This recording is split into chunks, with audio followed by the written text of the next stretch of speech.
Why do we have a military? Why do we have men with guns if we can't use them?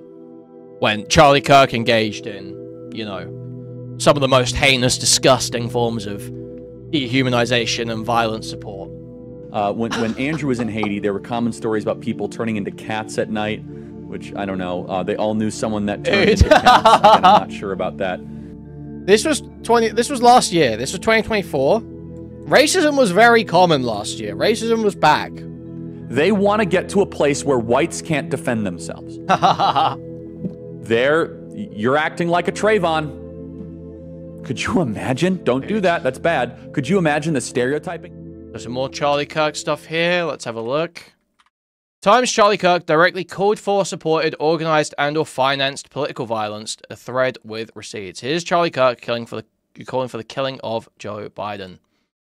I am a product of teachers and an educator in a way that was up against thought. The video is broken, I guess. In a way that was directly intended to nurture their leadership. I am fully aware that it is because of that approach that I stand before you. Yes, death penalty is calling for the killing of someone. Yes. As Vice President of the United States of America. Is that a joke? I know what you're thinking. We got to get Joe Biden out of the way so we can run up against Cammie. Oh my goodness, is she beatable? It's like Black Hillary on steroids. Is she black? I guess she says she's Caribbean or whatever. It doesn't matter. She gives these speeches and it just has this aura of... Killing implies extrajudicial. No, it doesn't. Not killing. Murder implies extrajudicial. Killing does not imply extrajudicial at all. Totalitarianism. My team says she's Indian and Caribbean. I'll tell you what, she would be a lot easier to beat than Joe Biden. A lot. I mean, Joe Biden is a bumbling, dementia-filled, Alzheimer's, corrupt tyrant who should honestly be put in prison and or given the death penalty for his crimes against America. But Kamala Harris, my goodness. There's something. And also that would be extrajudicial, right? There are no crimes that Joe Biden has committed that would possibly, under any conceivable application of the law, amount to a death penalty. So it would, by the simple logic here, it would actually be extrajudicial. Like Charlie Kirk is calling for the killing of his political opponents for crimes that do not amount to the death penalty, that under no interpretation of law or due process would ever amount to the death penalty. That is extrajudicial. And pretending it's not is total cope. Also, I don't like the fact that people want to draw such a firm line between, like, state violence and judicial violence and extrajudicial violence, you know? I don't like there's such a firm line drawn there. Yeah, there are distinguishers. Like, if you go through a process to kill someone, like, you go through, like, someone gets due process and gets a death penalty, that is much different. Just being shot in the street, obviously, it's a different thing. But the idea that, oh, well, one of these is totally benign and the other one's evil. No. No, actually. Most political speech, like, the conclusion of it entails violence, and that's something you should probably grapple with. Here's Charlie Kirk saying America should have public executions and show them to children. No clip for this one? Death penalty should be public, should be quick, it should be televised. I think at a certain age, it's an initiation. What age should you start to see public executions? Kirk, along with his co-host, Jack Posobiec, that's Jack Posobiec, who wrote a book called Unhumans, who wrote it. These are the people crying about dehumanization because you say they're fascists. So the guy who wrote the book called Unhumans. Tyler Bauer and Blake Neff continue to discuss at what age children should watch public executions, with one co-host pointing out as young as 12 years old. Maybe age 12, 6th grade is when you are old enough, Neff said. Yeah, Posobiec is not just like a total psycho, he's like some kind of, well, I'm pretty sure that guy's like some weird asset, you know? That guy's blowy as fuck. I think it should be taken in a... Wait, what's this? Sorry. Point out why someone can embrace the meaning of the execution. In response, Kirk said, I think it should be taken in a holy way. I don't think it... I mean, I don't mean holy in a bad way. I mean, this is heavy. Here is a question for anyone who might not be persuaded. Would crime go up or down? It would go way down. There's no evidence for that as far as I'm aware. Okay, well, this is just like retarded. We need to have a Nuremberg-style trial for every gender-affirming clinic doctor. Okay, everybody, welcome back. Email us, freedom@charliekirk.com. I want to draw your attention. On Friday, we had Aaron Friday on the program, on Good Friday. A very powerful episode. I almost never re-listen to conversations. I re-listen to this one, and it is excellent. It's really, really good. It's called, let me get the exact title, an episode every American should listen to. It's really amazing. It's performing really well. It's on the Charlie Kirk Show podcast page. You can follow the QR code, download it, and listen to it. If you were busy on Friday or if you were in Mass, I totally understand. And her daughter, all of a sudden came home and said, yeah, dude, those couple of hours after he got shot, when people were waiting for the news that he was dead, and people were like seriously entertaining the idea that he was going to live, it was. You watch the video? You watch the video? I'm a boy. I said, what? And the whole assembly line, the conveyor belt, was started to grind. They wanted to give her cross-sex hormones. They wanted to give her testosterone therapy. They wanted to cut off her breasts. They wanted to do all these sorts of things. And these doctors do this without any thought whatsoever. Yeah, sure. Here's the script. Here's the clinic. Go here. Go for surgery. These doctors need to be put in prison quickly. We need to have a Nuremberg-style trial for every gender-affirming clinic doctor. We need it immediately. Wow. This is like totally hinged. I can see why everyone called this guy a moderate. I can see why everyone was calling this guy a moderate. At Grok, does a human need his entire neck to live? Thank you for the $5. Thank you. Shooting and whipping migrants on the southern border. It's their country. For those of you on radio or podcasting, just so you know, that is a group of 200 to 300 military guys, he had children and a just wife, overwhelming okay? Texas Border Patrol. Kids and a and wife. Texas National Have Guard. you thought about this? The U.S. government is doing nothing. Remember, Joe Biden says they built the country. At what point is it time to start to at least use rubber bullets or use some sort of tear gas to prevent this and quell this invasion? They have no regard for the process, for legal immigration. And at what point do we use real force? You have to be willing to do it. Somebody asked me the other day, they said, Charlie, why are you so pro-Israel? One of the reasons I'm pro-Israel is that when Israel gets invaded on their border, they defend their border. If 300 Palestinian Arabs tried to run in Israel like that, it wouldn't end well for them. We're the only superpower on the planet where we just allow people to run them over. And we're supposed to, just so you understand, those military-aged males are now going to get cell phones, food, cash, flights to the interior of the United States. The free Obama phones. Why do we have a military? Why do we have men with guns if we can't use them? Having a country means being able to draw a line on the ground and say, this is our sovereign territory. If you enter, we have lethal force and we're willing to use it. And you can escalate. You don't have to start with lethal force. You can start with rubber bullets, start with tear gas. You can start with firing next to them, say, hey, we have weapons, we're willing to use them. The most fundamental right of both property and sovereignty is the right to exclude. You don't own your home, your country, or even your body if you can't protect it from breach with deadly force. Again, Israel shoots people who rush the Gaza fence. And Democrats in America defend Israel. Some do, not all of them. Jewish Democrats like Chuck Schumer, and says, hey, Israel's defending itself. But why can't America defend itself the same way Israel defends itself? And understand, this is not about shooting people every day. If you do it once, maybe twice, when there is an actual invasion, people learn, and the threat of force is what keeps this sort of thing from happening. The same principle, by the way, applies to crime.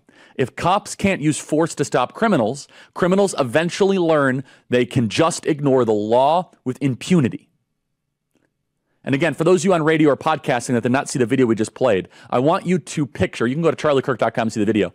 I want you to picture 300 to 400 military-aged men running through Texas National Guard with total, just the arrogance, celebrating that they're in the country. Criminals need to fear the police. So let me get this straight.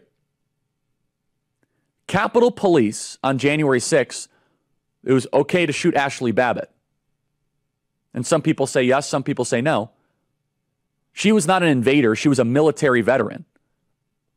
And we can't discharge a weapon when there's a invasion happening on our border. I want to play that video again. Can we play it without audio, guys, just so that we have the B-roll going? Because I think that on radio, I want to make sure that we want to play it again, that video. Can someone tell me? Yeah, I was worried he was going to play Ashley Babbitt getting fucking... Didn't Ashley Babbitt get hit in the neck too? The Dreamers. And look, their hands are up and they know what to say, but they're not here for process. Or they're told to stop. They're told to stop. They get in a conflict with Texas National Guard, and I thought it was like the neck. Wasn't she crawling through that window? And Joe Biden says those are the real Americans, by the way, and they come right up to the gates celebrating. Where are all the women and kids? Those are the men that will go into your communities and break into your homes and rape your women, take your children. But hey, they're dreamers. We're not doing background checks on them. We're not doing DNA checks on them. They just come right into the United States however they please. So I'm going to ask the question again. At what point should Texas use some form of force? So he's just sat here talking about how these people should be gunned down and trying to show people like the absolute most like fear-mongering, like the fighting age males storming over the border. And you're supposed to sit here and after his death go, wow, it's so terrible, the dehumanizing rhetoric that the left uses. Wow, they were calling him a fascist. They were calling him a fascist and he got killed because of it. Wow, the lefties are terrible. They'll just kill you for being a moderate conservative, these lefties. They'll just kill you for being a moderate conservative. That's what you're supposed to do. That's what they want you to do. That's what many fucking losers on the left are doing right now. Just totally capitulating to the bullshit framing they're pushing. When Charlie Kirk engaged in, you know, some of the most heinous, disgusting forms of dehumanization and violent support that are available, you know? Like, just sitting here doing the full-blown, like, great replacement, your country's being invaded, look at these fighting age males coming over the border, coming to kill you, rape your women. When should we be able to use force? When should we be able to open fire? Israel would just drop a tank shell in the middle of these guys. But yeah, the left is so evil because they called this guy a fascist. Wow. They're just sitting there watching. Thank you. Oh, yep, get out of the way. Boy, is that a powerful visual. 2024 America. National Guard that steps out of the way when your country gets invaded. And you can't blame him. If he dared lay hands on the illegals, he'd probably go to jail because illegals get preferential treatment in this country and Americans do not. Remember the whole whip fiasco? My position all along is, yes, it wasn't true, but of course you should be able to use whips against foreigners that are coming. No, Lolly, they won't stop. They won't stop. They will not stop. I mean, it was like, Chad was watching the Piers Morgan thing earlier, and this stupid fucking Israeli bitch is on there being like, oh yeah, the left is evil, the left, it's a one-side issue, it's not a both-sides issue, it's a one-side issue, and it's all coming from the left. The left are dehumanizing people, the left are calling you Nazis. And then this other guy comes on, the fucking, I don't know, who's that fucking Italian guy? I think he's Italian. Who comes on and gets super aggro. He comes on, he's like, to Vinny, yeah. Vinny comes on, and Vinny's like, this is a war between good and evil. The Democrats are demons. The Democrats are demons, and Charlie Kirk was killed for being a Christian. This is a war between good and evil. We're on the side of light, and they're on the side of dark, and we need to, like, there will be retribution. Right after this bitch has been talking about how, oh, the left signed Charlie Kirk's death warrant by calling him a Nazi.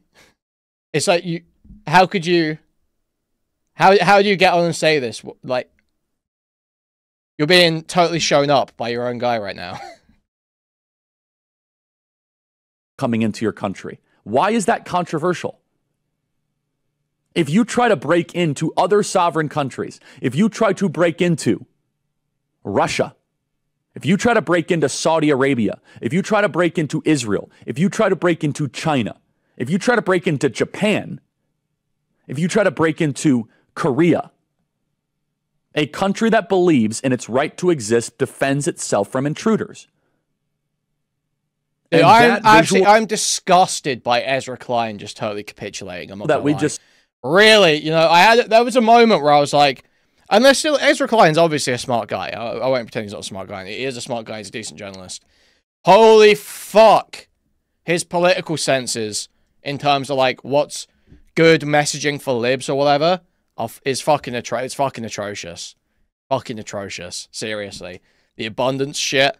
Now this. Saw it's happening every single day. We've said it before, and it might sound heated, but those who enable this, I believe they're guilty of treason. I really believe that. It is hard to see those images and not say, that's not the end of the country. You cannot have the continuation of America as we know it. Your country is being taken. Your country is over. Your country is being taken from you. Like they're dancing with bulls in Barcelona. Come on in. And we just call balls and strikes here. Yeah, the reason why people get away with calling Charlie Kirk a moderate, and I realized this watching Chud earlier, because I sort of saw Chud seeing clips of Charlie Kirk saying things like, I don't mind gay people. And Chud's like, oh, see, it's not that extreme on gay people. If you use the framing of Charlie Kirk as just like thinking, oh, when I see an extremist, I'm looking for a Nazi, right? That's how people look at it. When they're looking for an extreme conservative, they are looking for the conservative to start saying stuff that sounds either like a Nazi or like a full-blown catnap. Charlie Kirk is not going to sound like that. Charlie Kirk is an American fascist. Charlie Kirk is a Heritage Foundation shill. Charlie Kirk, Turning Point USA, is listed as an affiliated organization in Project 2025. The extremism that Charlie Kirk practices is not, we're going to put people in gas chambers. It's not, we're going to put in like a god king that's, divine rule, whatever. It's, we're going to erode every single institution, every check and balance we possibly can. We're going to supplant the entire civil service with, like, traditional conservative MAGA style loyalists. And into perpetuity, we're going to gain control of the government. And turn it into essentially like a deregulated, maximally like corporate capitalist. Like that's the vision. It's the teal Project 2025. That's that area, that vision. It's not going to sound like they're building to Nazi Germany. It's not going to sound like they're building towards some sort of, Crusades, Christian, Deus Vult, theocracy. It is about the complete erosion of what makes America work, It's the complete erosion of the most core institutions and principles that protect the individual in America, the individual, the worker, all of that, anyone at the bottom. It is about completely removing any of their protections, any of their rights, and maximizing for America's geopolitical goals and corporate capitalism. And then they're going to come into the interior of the United States. They'll come to Chicago. They'll come to San Francisco. They'll come to New York. And it was every single day. So what can be done about it? What would happen if Texas started firing rubber bullets? Let's play this out. Let's just say rubber bullets. What would happen? And by the way, I don't rejoice in this. I don't want to have to use force, but these people are criminals. They're invading. They made the decision to invade. They made the decision to do a pincer movement into the United States of America. They are bringing force upon themselves.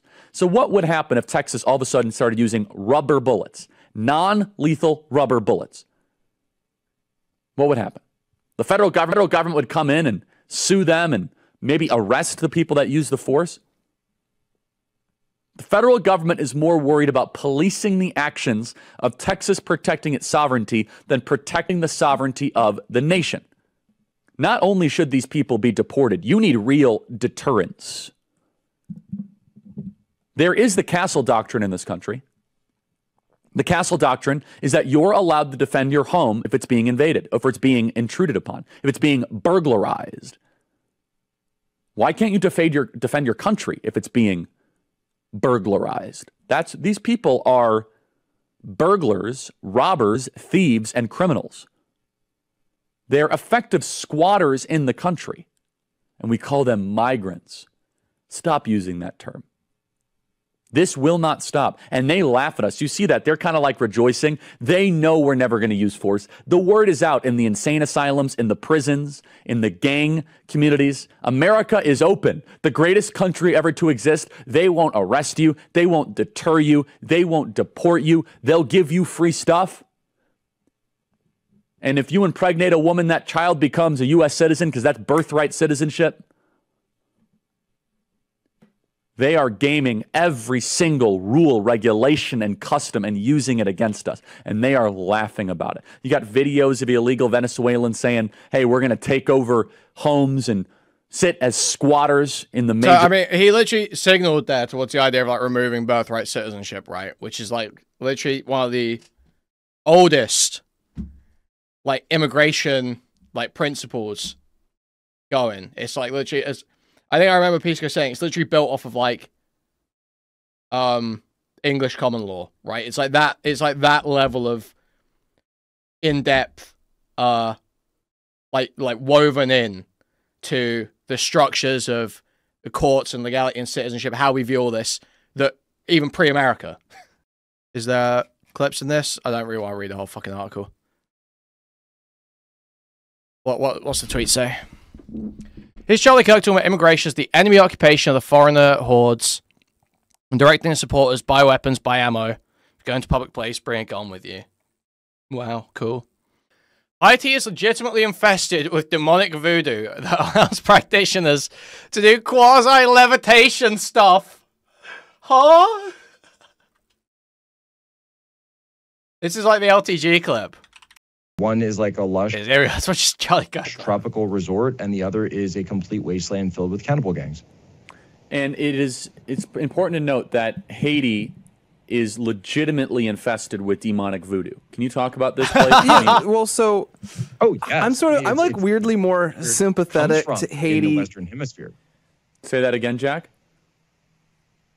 Well, so voodoo, you know, it's really where Haiti is where voodoo comes from in the Western Hemisphere. So it's brought from a lot of much more ancient tribal African practices that were brought along, forcefully brought to the Caribbean. But it really was Haiti where voodoo made itself, planted its flag in the Western world, in the Western Hemisphere. You see this spread throughout the other islands. You see, these types of practices and a lot of like blending of West African traditions with Christianity and Catholicism. Again, Spanish, French empires, you get Catholicism there. And they come up with these very bizarre, very dark, demonic, occult practices that are going on, in many cases, completely subverting Christianity and Christian symbols for use in these practices.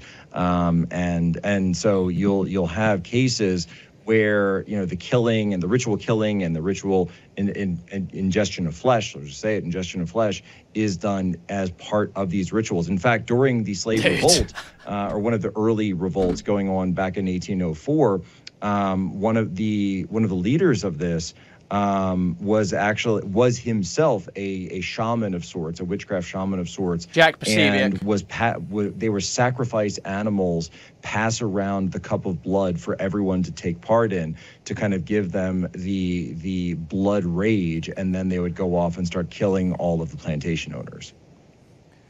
I mean, what's crazy with voodoo is it's very much it's a belief with where the supernatural has a lot of impact on your life. So they very much believe in the power of magic, that you can put curses on people, that you can cast spells on people.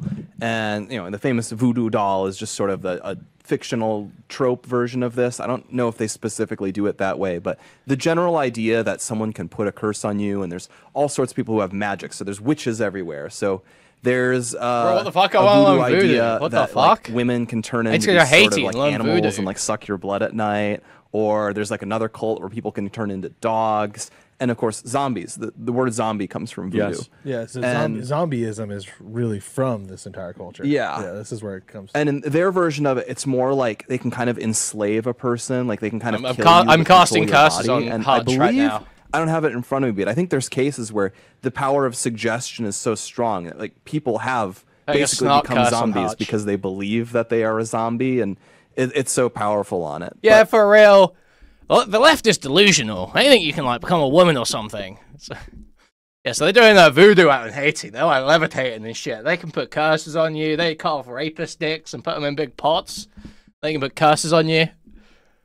But the big picture here, of course, is there's all this trouble in Haiti yet again. If you're 30 years old, this is probably about the 8th or 9th time there's been some massive crisis in Haiti, and the government's a mess, and there's gangs in the streets, and they're doing all of this stuff, and there's never any progress. And it circles back around to a discussion we've had on here before.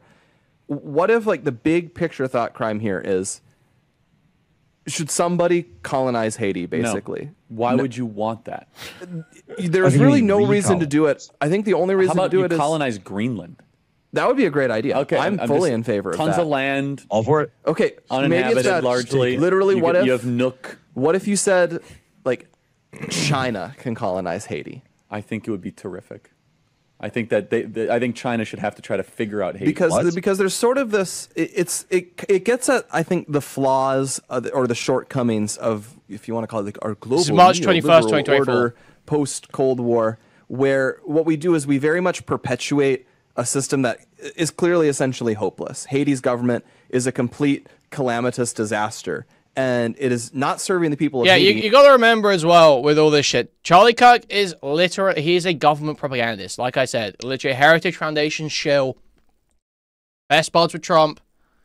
He was a pure government propagandist. So this is all just fucking, it's all just part of playing into the exact same Trump policies that he was pushing at the time, right? Crying about fucking Haiti, crying about fucking eating dogs and cats, the Greenland shit.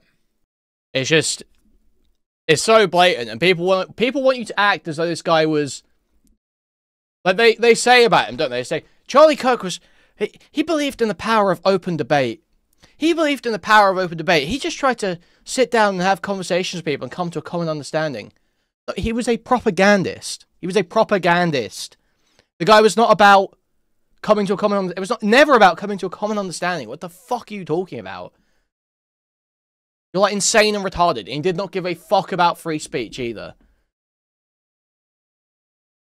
Can we get Charlie Kirk's statements on fucking Mahmoud Khalil and the changes to visas over anti-Semitism, and can we pull those up real quick? And it's not serving any of their neighbors for us to prop up what is clearly a disaster where, just an armed mercenary gang can murder your president, and they literally can't even hold elections anymore. It's so bad we can't even tell, are they canceling elections because they just want to be dictators, or are they canceling elections because... Most politicians and political supporters are propagandists, yeah? Then don't pretend they're interested in open debate. If Destiny got domed tomorrow, nobody would be saying, oh yeah, the thing about Destiny is, he was just always open to changing his mind, Destiny was about coming to a common understanding with people. No, they would all acknowledge its debates are about epically owning people. No one will be saying that. It is a pure, dishonest framing by a bunch of conservative fucking losers. And they know it's dishonest. It's like retarded. It's beyond retarded. No one would do this the other way. If it was like, I can see you saying this about like, you know, who could you say this about?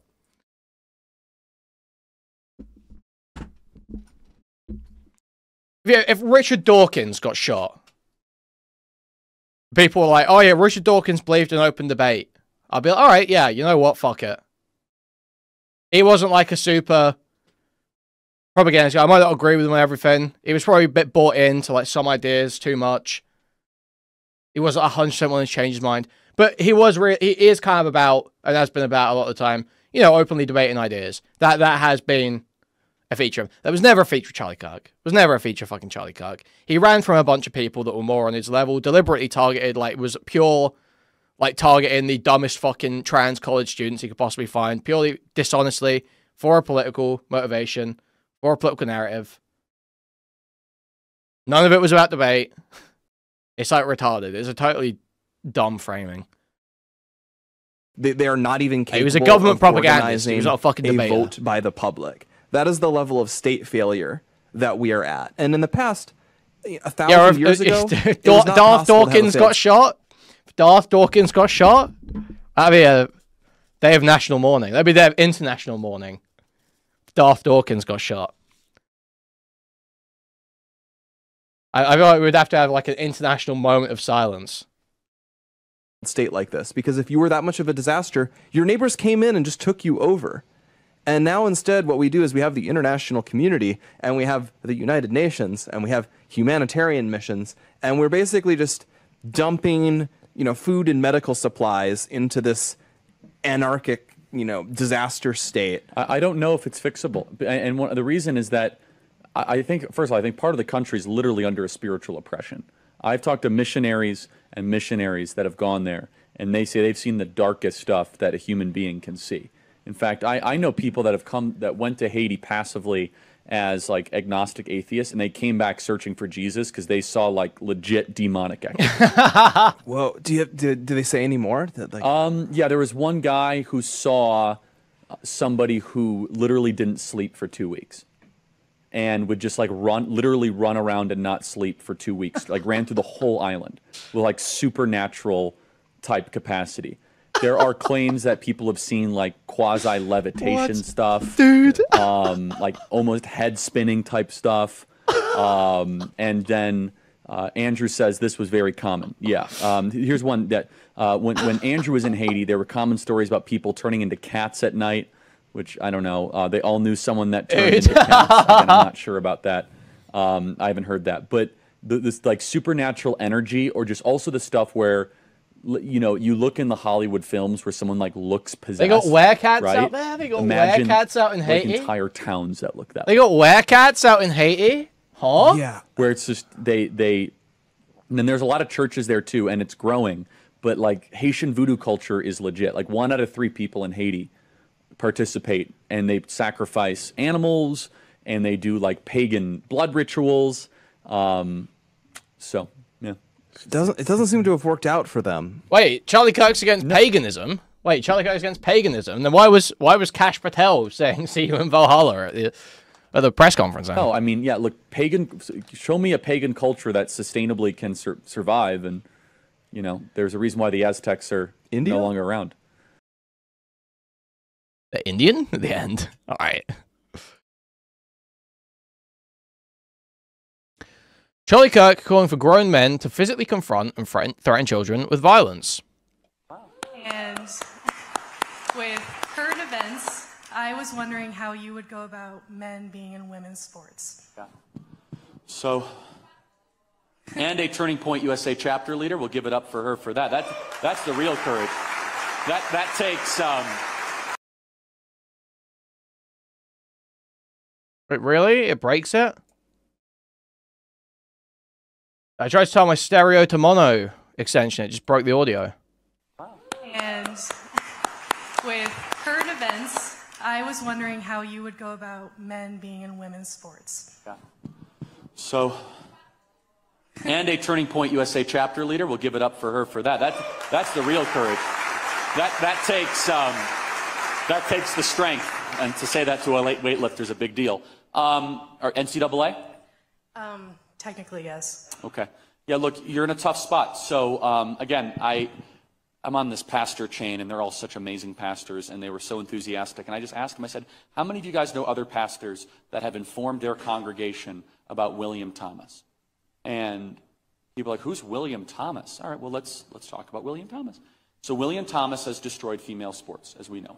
Okay. I'm sure William Thomas is a nice person. I guarantee you William Thomas needs counseling and therapy. I want that for that person. I want the best for them. See, like, you're even seeing here, it's like, this is almost like, not quite quiet part out loud, because it's not even meant to be a quiet part, but this sort of should show to you. What's Charlie Kirk just said there? I was at this pastor chain. Okay, so I assume he's either... I assume by chain he means like chain messages or emails or something. Like he's talking to pastors in some way. He's got some group of pastors that he's collected the contact info of, or is meeting at some event or whatever. And he's talking to them. And what does he say to them? He says, have you heard of this trans kid trying to play sports? They're like, no. What do you mean? And then he fills them in. Is like, yeah, you should tell your congregations about this. Like you're seeing here. He goes around. His explicit goal is not just open debate. It's going around, building, like, business and financial and networking connections with these different groups of people with power, whether it's pastors or they're setting up Turning Point chapters in universities or whatever, creating these little pockets of power where he can get his messaging out through wherever the figurehead is. Just, you know, going around and fear-mongering about just some random fucking trans kid that they've never even heard about before. That you have no reason to even give a fuck about this random trans kid playing fucking sports in some school district on the other side of the country. No reason to give a fuck. But he goes around and convinces people, no, you have to be really, really scared of this. And you're supposed to take this as just, oh, it's just like open debate. It's just open. No, it's a concentrated political effort. He ran a political organization that worked with the government very closely and was listed as a affiliated organization in Project 2025. Like, it's not just about going around speaking your mind. No, it's a power game. It's a very obvious power game. Every human being to be able to flourish. But I also don't like cheaters. And you shouldn't either. So William Thomas is a cheater. William Thomas is a man who is suffering from gender dysphoria. It's a legitimate psychological condition. Gender dysphoria is where you think you're in a different body than you actually are. We're not the first civilization to deal with this. For thousands of years, this has been a phenomenon. And for the last 60 years, we've had non-medical ways of having counseling and therapy to be able to deal with this in a rather understated and private way. Just in the last couple of years, we've decided to elevate and platform gender dysphoria as some sort of identity crisis. So William Thomas was the 462nd best male swimmer in America. William Thomas then woke up one day and said, I am now a woman. William Thomas is now an NCAA national champion, best woman swimmer in the country, and won the NCAA championship just 2 weeks ago. And we're just supposed to put up with it. Now, the NCAA has, of course, capitulated to the alphabet mafia and all of the kind of forces around it. And now conspiracizing that actually trans people are in control of everything, the trans cabal. Jews have no power, obviously. Jews and Israelis have no power in the US. Trans people, though, the alphabet mafia actually controls all facets of public life. Other women, God bless them, have had to try to compete against a man and lose, by the way, as William Thomas became a national champion. So I have a different take on this. Not different, but one that I think is, important for contribution. This is not your fight. You are a woman. Where are the men? Charlie Kirk has actually blamed it on Marxist Jews before. That's very recent. That's incredibly recent. But yes, he has said, what was it? It was something like that there's a Marxist subset of leftist Jews that have you know, created this monster that's turning on them, almost like a golem type thing. That was like the vibe. Though. It's like, you know, the Soros types have all funded the intersectional leftist movement, and now they're pro-Palestine and hate Israel. So here's where I'm really upset, is that we believe that men are protectors of the innocent, protectors of what is the natural. I'm doing a YouTube video where I go to a Build-A-Bear and say I'm looking for a fat Maltese voodoo doll. That go hard. That go crazy. Law. I'm not to say that women don't have fight in them, but men need to lead. So at the NCAA tournament, what I would have loved to have seen in a different America, in a 1950s America, let me tell you what would have happened. Yeah. Let me tell you what would have happened. Dude. Is that the fathers of every other competitor would have come down out of the stands and formed a line in front of William Thomas and saying, hey, tough guy. Dude. You want to get in the pool? Because you're going to have to come through us. Instead, I watch these videos of these masked, beta male, low testosterone fathers kind of hunched over, not wanting to offend anyone as they work for the corporate machine. And I say, that's why this is happening. Women have been left to fend for themselves. And guess what? Now men are terrorizing them. William It's Thomas all is a so man. psychosexual, man. It's all so psychosexual. Like, they're talking about these it's like it's literally like the fucking Fuentes thing about John Doyle, dude, where it's like the towering father, the dad is just so big as he storms out the door to go and get cigarettes for the last time. He's just so big. He's just so big. He's just looking up, permanently stuck as 5-year-old little Charlie, 5-year-old Charles. He's like looking up at his father. He's so big. Parents just, your dad's just such a huge man. Like, that's a man. Like, dude. Masked, beta male, low testosterone fathers, kind of hunched over, not wanting to offend anyone as they work for the corporate machine. And I say, that's why this is happening. Women have been left to fend for themselves. And guess what? Now men are terrorizing them. William Thomas is a man terrorizing other women. Why are we putting up with this? And the reason is because we've allowed men to become weak. And so I'm about done with this whole topic. My patience has run thin. And so here's my challenge for every man across America. This is happening in your local school board. It's not a matter of showing up to meetings and all this. You need to intervene.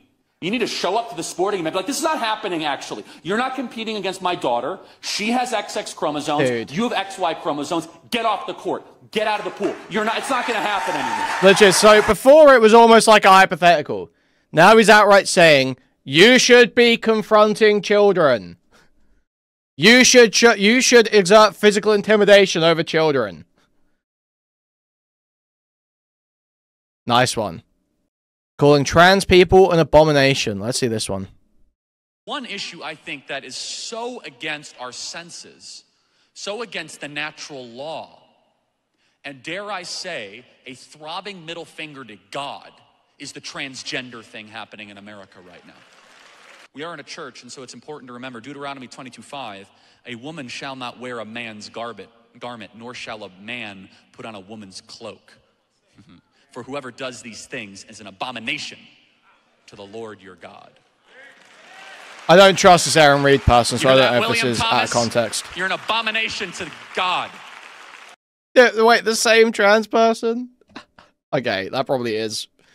I imagine that's probably got enough context, to be honest, given the thing I've just seen him say over the course of 5 minutes. That sounds like that's probably fine. One of Charlie Kirk's most controversial takes. CBC here. Gun control, worth it to have a few deaths. We've heard that one. Civil rights. Oh, yeah, so the Civil Rights Act sucked. Abortion, obviously anti-abortion. Women and fertility collapse, don't care. Gaza. What do you say about Gaza?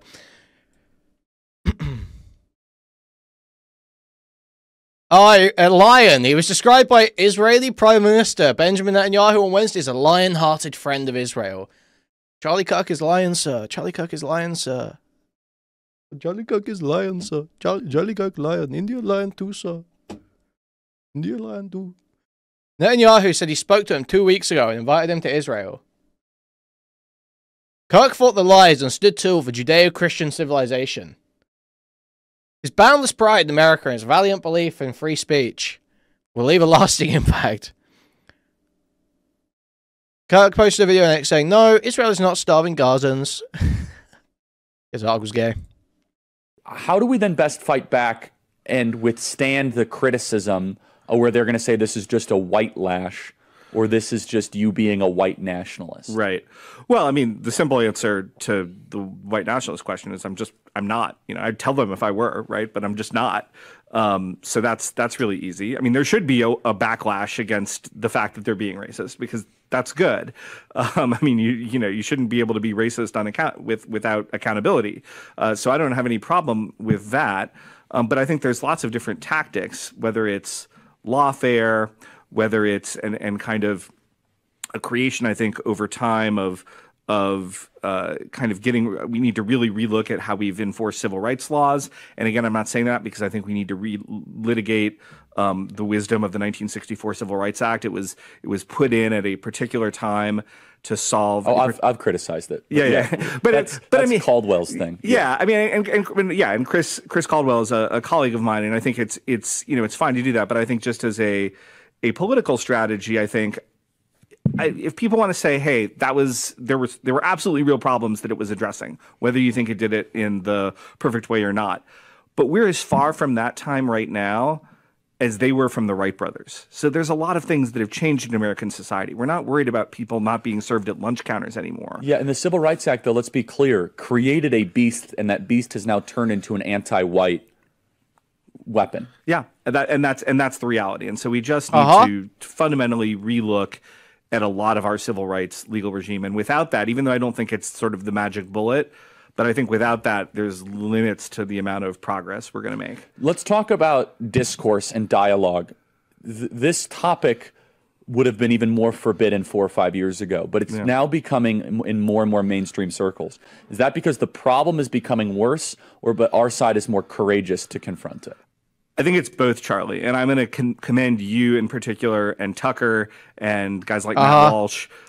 There's like 3 of us. Yeah, it's really. I mean, you guys are the big 3, but not the only ones, but definitely that have something to lose. Yeah, the big 3 who've really come out and talked about this. So I think it's been a combination of things are getting worse, and that's actually put pressure, and then that we've had a few folks like you who have been willing to speak forward, and I'm really appreciative, or have people like me on the show just to discuss. Dude, fucking gay fesh is going after that on Fuck America guy. I do nothing for mental health. Dude, my job is working with teenagers struggling with mental health and ensuring they get the resources they need. Keep trying, man. I'm sure it's just as useful to society. I notice you have a Ukrainian flag, but no Palestinian one. It's a no-brainer. This is not controversial to me. This is real. I know it. We live through it every single day. Right. Well, it helps because you're spending so much time with young people, Charlie. Yes. So you see it. You see it in a way that some of the... You do kind of make a rod for your own back when that's like suspiciously missing. You know, you do. I don't care about what flags you use, but when you have like all these flags up in your living room, you've got the BLM flag, you've got the Pride flag, you've got the fucking NATO flag, you've got the fucking Ukrainian flag. No Palestine? Well, I just want to know why. The older people. Well, and I want to also say, again, the liberal media is not going to cover all this, but if you have unapologetic, ferocious anti-white racism, then young whites are going to find some very radical political positions. Right. And I don't want that, actually. Right. No, absolutely. I mean, I didn't write this book to de-radicalize people, okay? But I actually think that if people read it, they will understand. Yeah, like, why are you putting the NATO flag up? But first of all, BLM flag in 2025. Insane. Why is the NATO flag there? Truly, why is the NATO flag there? If you're a white person and you're like, man, I'm... Like, it's there for Ukraine. The NATO flag is there because of Ukraine. But you've got Ukraine. Thank you for the raid, Malcolm. Welcome in, welcome in, welcome in. At the end of my rope, and I don't know what I'm going to do. But that's where a lot of the young white men that we speak to on campus, I sometimes have to kind of bring them back into like free society. Like let's calm down, because they say everyone's against us. We need to create our own identity politic group. Right. And I actually don't think that's a good idea. I don't think more tribalism is the answer to tribalism. But I see why they believe that. And right. I sympathize with it. The media then says, how dare you sympathize with people that, you know, want to create their own identity group. But can you speak to that, Jeremy? It's like you can only push a group into a corner so much until they kind of say, I'm not going to take it anymore. Yeah, and I think that's what's happening, and I think that's, you know, you're seeing this ferment, and that's the left kind of loses its mind because they refuse to deal with the consequences of what they've created. I do think that there's an element, in the same way that Martin Luther King Jr., who we talked about before on the show, but he wasn't, you know, plus or minus, he wasn't a black nationalist in the way that early Malcolm X was. He was trying to organize black people, however, without apology. I think in the same way, like, we've had a lot of area appeals to equal rights, and it sort of hasn't gotten us anywhere. We need to organize people, not in a way to kind of create racial identity politics, but to show that, like, these are the people being discriminated against, so they have to organize against it. Actively. And it is without a doubt the only group in the country that you're not allowed to say that you're even part of that group. Right. Let alone that you're being mistreated. Right. Why do you think that is? Is it just that everyone's so afraid of being called a racist? I actually think that simple explanation is the deep one. Yeah, I think that's right. People, it's that being called a racist is worse than being called a rapist in American society. Oh, absolutely. And you'll see even people, you know, who would be considered very, very far to the right, and they will disclaim, you know, or they will feel like they've been slandered if that is used against them. And you just need to get over it, because ultimately, if you're being effective in this world right now, you're going to be called a racist by the left, but they don't even know what a woman is. So how would they know what a racist is? That's right. I get called. This is like totally delusional from the time period as well. Like, I can imagine someone feeling this way in like 2020. This was last year. This was 2024. Racism was very common last year. Racism was back by April last year. Racism was back in a big way by April last year. It's like totally delusional to say this at this point. Called racist every day, and it's easy to say, why are you so terrified of being called a racist? Yeah. But there are huge consequences for being called a racist. Of course. Unless you have your own stuff, and unless you're very unique and you're willing to punch through it and punch through it and punch through it and punch through it, and then you come to the other side and you have intellectual purity and freedom. But that's a small group of people right now, because they might have employers and agreements and advertisers, and we have advertisers, and I'm going to talk about one right now. But you know, they're very supportive of the positions we take. So I get it. I get when people are. Here's Charlie Kirk calling Martin Luther King Jr. an awful and a bad person because the 1965 civil rights law prohibited discrimination based of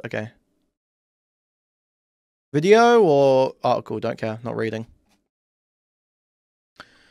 Here's Charlie Kirk fear-mongering with racist statements against black people. Happening all the time in urban America. Prowling blacks go around for fun to target white people. That's a fact. All right, let's hear it. Despite that, though, a certain video went very viral, and we got a couple questions on this. I want to read this one from Rebecca from Idaho. Charlie, I watch the show every day. I love what you do and how fearless you are. Isn't it racist to call white women Karens? Are they just hurling it as a slur? Did you see what happened in New York City? What's your take on the so-called Karen story from New York City? As a white... Oh, this will be about the city bike stuff, right? Fuck, man, I don't even remember the story. Oh, man, what was this fucking retarded story? What happened here? People thought this white woman took the bike from the black kids, but actually the black kids took the bike from the white or something, some stupid shit like that. I think it was like she ended up being in the right or something, wasn't it? The black guys were minding the ride, the bikes was free rides. Oh, right, yeah. So they were like holding onto the bikes to get free rides, and she wanted to use them because she was a nurse or some shit. Yeah. Yeah, I'm remembering. Woman I'm beginning to get pissed off when I hear it. Would love your thoughts, Rebecca. Okay, so this is somewhat of a complicated story, but it really isn't, okay? So there is a pregnant Oh, he's going to explain it. Yeah, white pregnant. woman who worked at a hospital who is going to go, basically in New York City, you're able to rent bikes. Okay, so you're able to rent bikes, and this was the last bike of its kind. Last bike there. So she goes to go rent the bike, and halfway through whatever altercation was brewing, there seemed to be a back and forth between a black man and her. It might have been a group of black A black man. people, actually. And this video was seen over 40 million times. And the immediate reaction... Hey guys, that was a great time to remind you, okay, 400 people here, 60 likes on stream, so almost 340 people went. Please move the cursor, thumbs up and clicking it, or pressing a thumbs up on the mobile device. That'd be hugely appreciated. If you want to take your support one step further, you can donate directly through the stream elements link in the pinned chat message. You can also buy a membership to the channel, gift a membership to the channel, gift a whole bunch of memberships randomly throughout the chat, buy a super chat, which will highlight a message right on TTS, or buy a super sticker, which is a YouTube membership gift, which will highlight the channel and subscribe it to you. You can go to discord.gg/Kuihman, twitter.com/Kuihman, or reddit.com/r/Kuihman. Thank you, thank you, thank you. Reaction by the Twitterati and the immediate reaction by the social media jihadis is, oh my goodness, look at this white Karen. The social... Oh? Who is in a... Dude, this guy was... Fucking... This guy's Zog chip was... triple strength. This guy had the triple strength Zog chip implanted, bro. A racist way, trying to say, this bike is mine, stay out of the way, black people, and basically bully her, weaponizing her white tears against black men. Seen 40 million times. Well, like so many of these race hoaxes, it turns out that this was a lie. And by the way, Twitter was calling out her name. In fact, one of the Twitter... When I'm being lazy, like I've been lazy a lot recently, and when I'm being lazy, like not on camera, I feel bad asking people to clip because I want like my clips to be good. I don't want it to just be like me sitting here off cam, chilling, you know. So I feel like reminding people to clip when I'm not doing super high effort content feels like dumb. You know what I mean, that makes sense. Karate said she effing deserves. I hope you never have a moment of peace again. Again, this is a 4-month pregnant woman. Well, it turns out she actually paid for the bike. And something that is common in New York City is that young thugs will come up and actually, as you rent the bike, push the bike back in. Kind of as a way to troll you, as a way to be like, oh, you paid for it? Well, you lose all your money type thing. So this white woman gets completely misrepresented. This is a pregnant woman equivalent of Nicholas Sandmann. She got suspended from her job because of this. This is Nicholas Sandmann 2.0. Now, were they trying to hijack her? Were these blacks trying to go rob her? Happening all the time in urban America. Prowling blacks go around for fun to go target white people. That's a fact. It's happening more and more. So Tariq Nasheed, who's a bigot and a racist, on Twitter says this, and he was the one that really started the race hoax.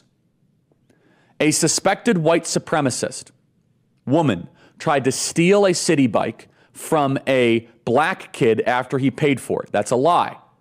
And when him and his friends wouldn't allow her to steal it, she went through all the Karen tactics to try to get black youths hemmed up, screaming for help, fake crying, mayo babbling. Now, to Twitter's credit, they now have a context check on it, where they have the New York Post article that says, actually, the community notes say that's not true.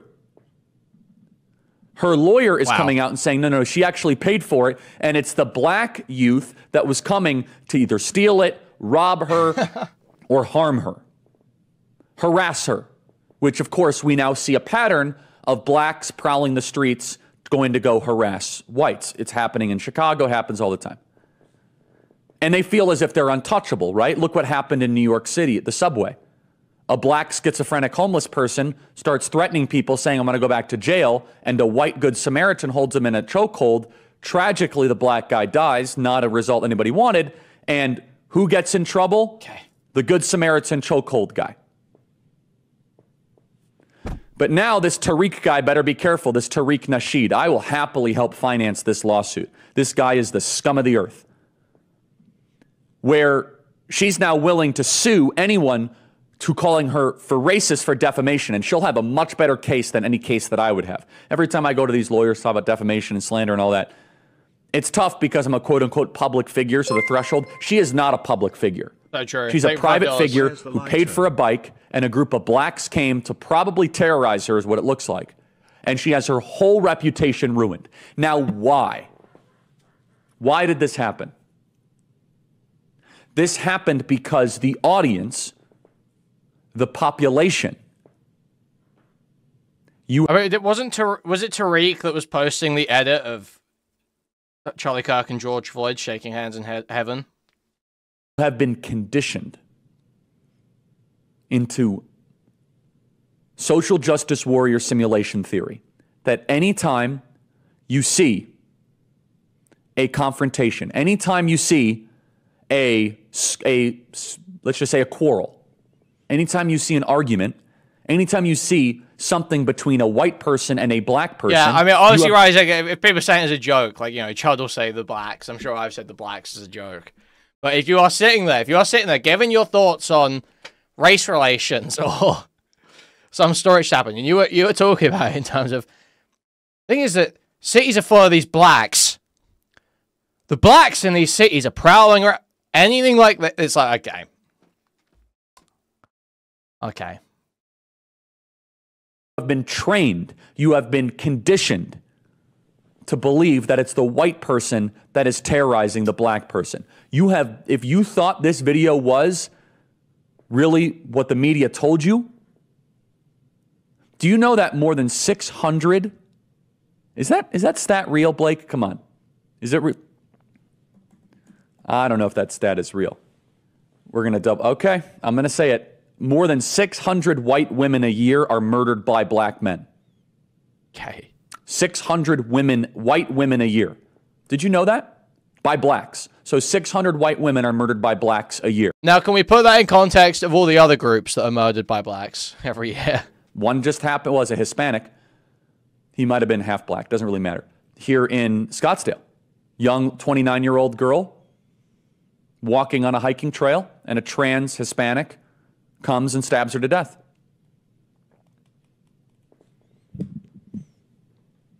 So she had every right to speak out against it. And they're using this slur, and I've never liked the slur of quote-unquote Karen.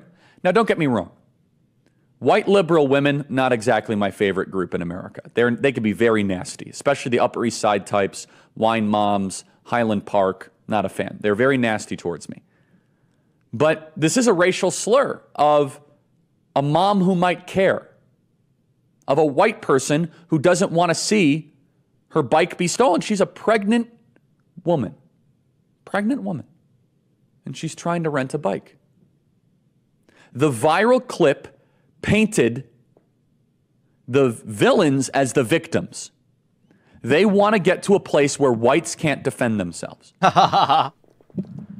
Like on the New York subway, if the homeless person would have been a schizophrenic white veteran and a black person would have put them in a chokehold, AOC would have said that person is a hero. They are conditioned to believe white, bad, black, good. White, bad, black, good. When would AOC ever say someone is a hero for killing someone on the subway? Our own tribal training plays out in how we analyze this footage. And the same thing, by the way, happened in the Covington Catholic kid situation with Nicholas Sandmann. As soon as you saw Nicholas Sandmann, remember the response from the media with Nicholas Sandmann? Look at that smug, arrogant look. Look at the way he's viewing he's smugly, condescendingly looking at the Native American. When in reality, Native American, whatever, was literally a professional agitator, in his face, and Nicholas Sandmann was just standing there. And if you dared to think anything different, you had to push back against the mass media psyop. And the psyop is really clear. That whites are the ones that are actually walking the streets terrorizing blacks. No, that's not true at all. The Karen slur is attacking white women who believe in being treated respectfully, who want to live in a nice society, and recognize that even when white liberal women are awful, they're trying to get us to accept. He's not talking about killing someone. Yes, he is. He's talking about Daniel Penny, right? That Daniel Penny killed that guy. Disgusting behavior by exploiting our distaste for a subtype of white liberal woman. And they also just want to start a race war. The left would love to see a race war. The summer of 2020 was the beginning stages of what they wanted to try to see create. Karen emailed us. She said, Charlie, it's time for the Karen name calling to stop. I cringe when someone asks me for my name. That's sad. You did nothing wrong. It's like a mass discrimination. Could you imagine coming out if we did that? Thing? Could you? And we should not do this, by the way. Yeah. Let me just be very clear. We should not do this. We should not be like, well, you're acting like a Trayvon. Could you imagine? Don't do that. That's bad. Could you imagine the stereotyping? That's the equivalent. I'm going to say that's a stylo. I'm going to say it's stylo. Stylo, you're acting you're like a Shaniqua. You're acting like Trayvon. Can't do that. You know, if that makes you cringe, that's exactly what they're doing with the name Karen. Exactly what they're doing. They are mislabeling an entire racial group for something they did not do to try to create a prejudice. Could you imagine? Do we need to resuscitate Ryan? Is he on the ground? Okay. Here's Charlie Kirk saying if a black woman frustrates him, she deserves violence. Okay, I worry about playing this for you guys. Just customer service at times. Okay, this is a worrying start. Will he be spitting in this one? You start off a rant about how violence is deserved with customer service. Sorry, Charlie Kirk, I was not familiar with your game. Just customer service. At times, you can't. Here's what's upsetting to me, Heather, is if I'm dealing with somebody in customer service who's a moronic black woman, I wonder, is she there because of her excellence, or is she there because of affirmative action? It almost creates thought patterns that you're doing customer service. What do you mean excellence? What do you mean? Are not necessarily wholesome. It creates resentment, doesn't it, Heather? This is not a way to design society. Yeah, we have to stop being scared by the race hustle. We have to stop being scared by being called a racist and just say, sorry, the facts are these. You cannot have racial proportionality and excellence at the same time, not because necessarily there's any inherent difference. We can put that question aside for now, but just because if you look at the fact that 66% of all black 12th graders do not possess even partial mastery of the most basic math skills defined as doing geometry, doing arithmetic, or reading a graph. 66% of black 12th graders don't possess even partial mastery of that. It is absurd to think that if you look at a air traffic control room, which depends on being able to do very fast calculations, being able to... Oh yeah, how'd it go after they stripped all the DEI out of the air traffic control rooms and shit? How'd that go? How many plane crashes did we have that week? Handle a lot of data on an instantaneous basis. If that isn't, 13% black, it's because somewhere there's discrimination going on. That is completely fallacious. It is against what is the obvious fact of the world that we live in. And yet I'm just stunned. Like, when is this going to end? So at some point it's going to end, especially when young white males say we are not going to be canceled any longer. We know the facts. Dude. We know the fact that this is a society now that has done a 180-degree about face from a period where it was, in fact, white supremacy, when it was, in fact, an apartheid state, when it treated blacks with gratuitous cruelty, heartlessness, heartbreaking nastiness, and sadism. That was the reality, but we are not going to cop to that reality today. We have to stand up against this, Charlie, because there's no other civilization like Western civilization that is engaged in this deliberate self-immolation.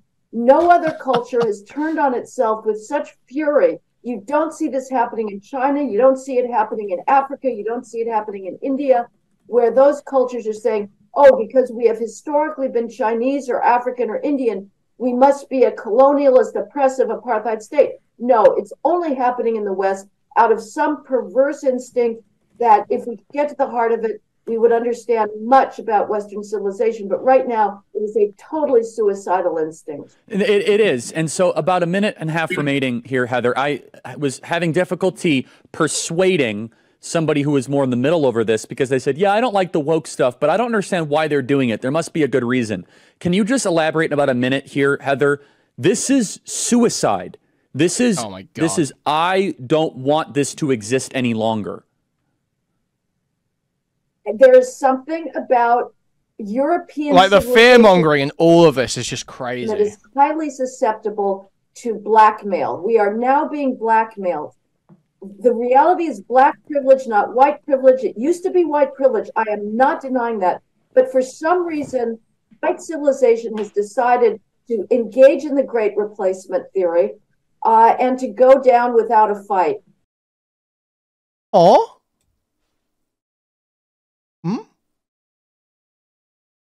Sorry?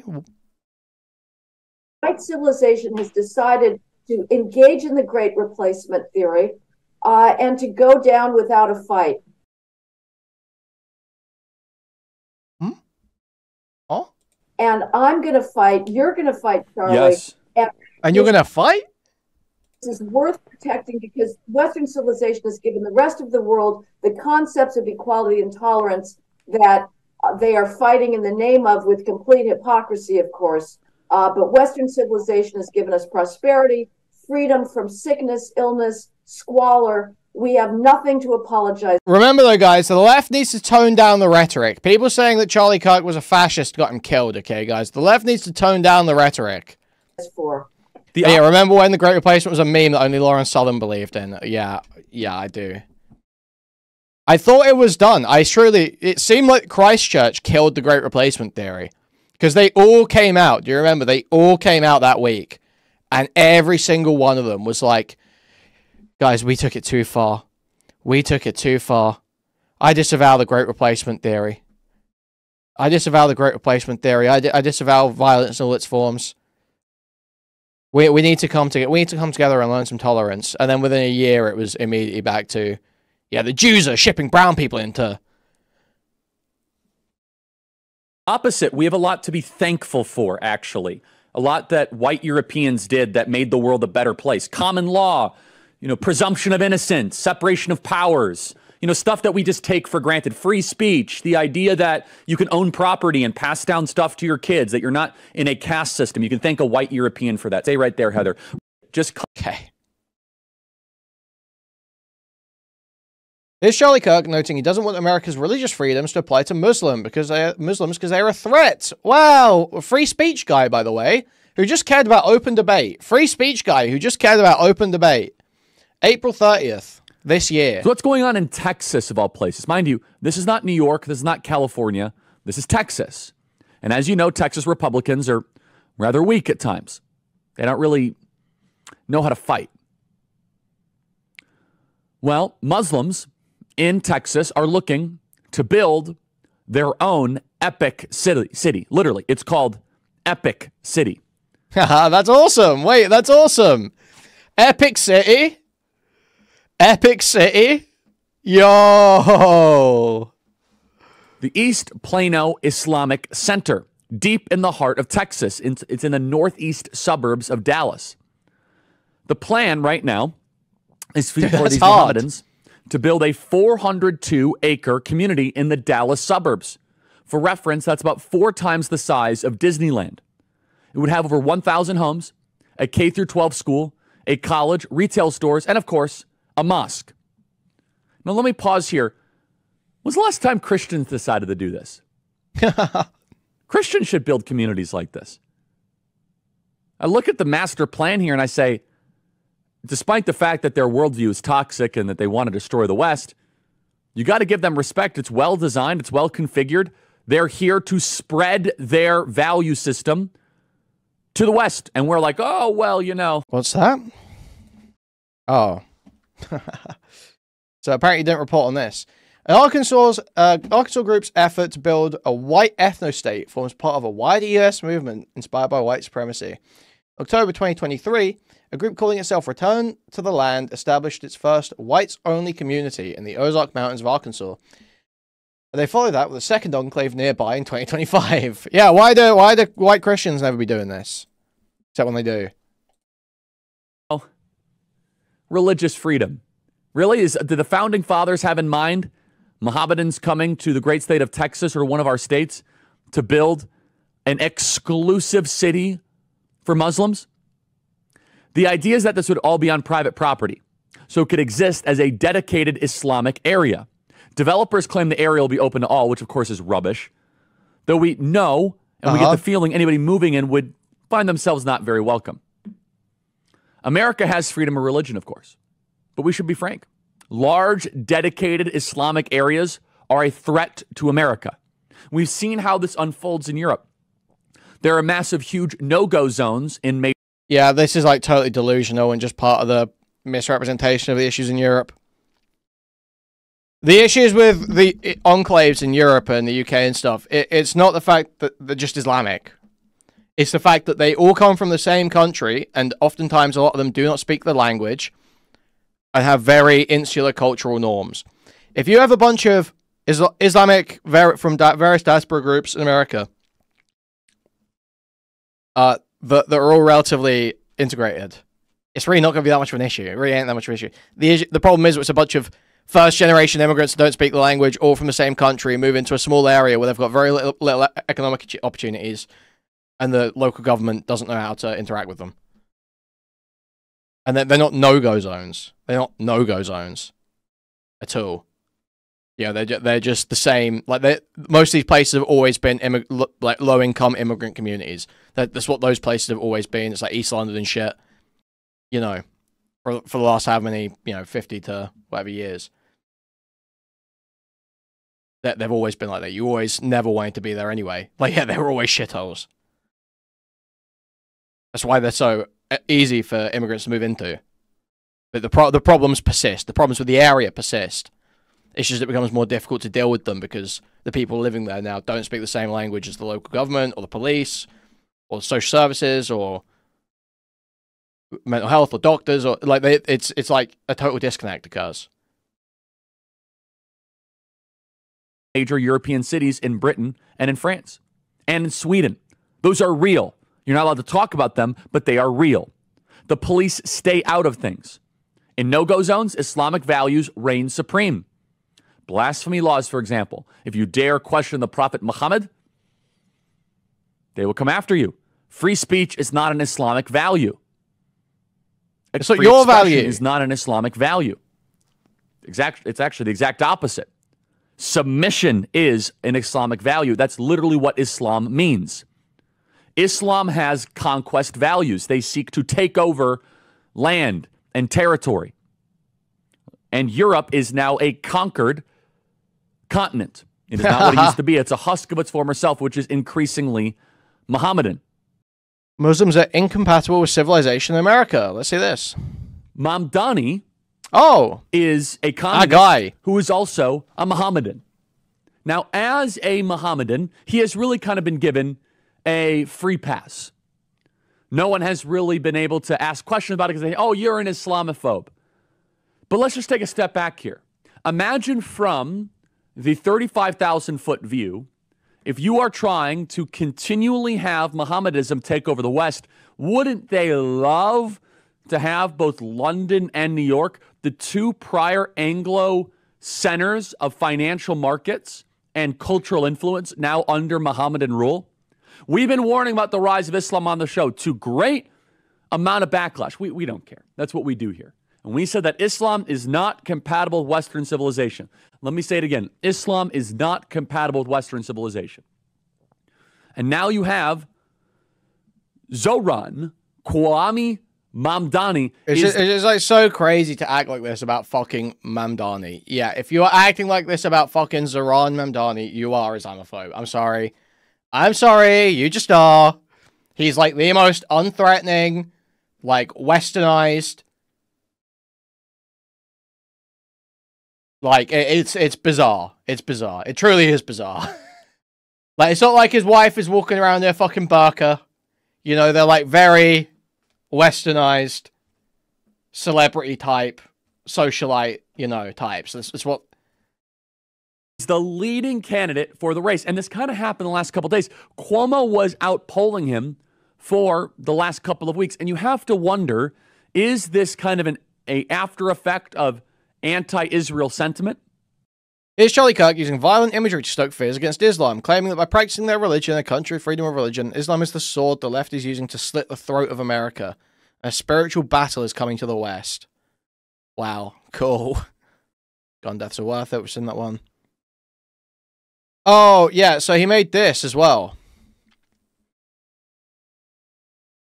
Professor Watchlist is a website run by conservative advocacy organization Turning Point USA. The website lists academic staff which Turning Point believes discriminate against conservative students, promote anti-American values, and advanced leftist propaganda in the classroom. It was launched in 2016 and lists about 200 professors by December of that year. Responses to the site include the American Association of University Professors, the New York Times raising fears over it that it threatens American academic freedoms, Jesus Christ, by harassing and intimidating staff.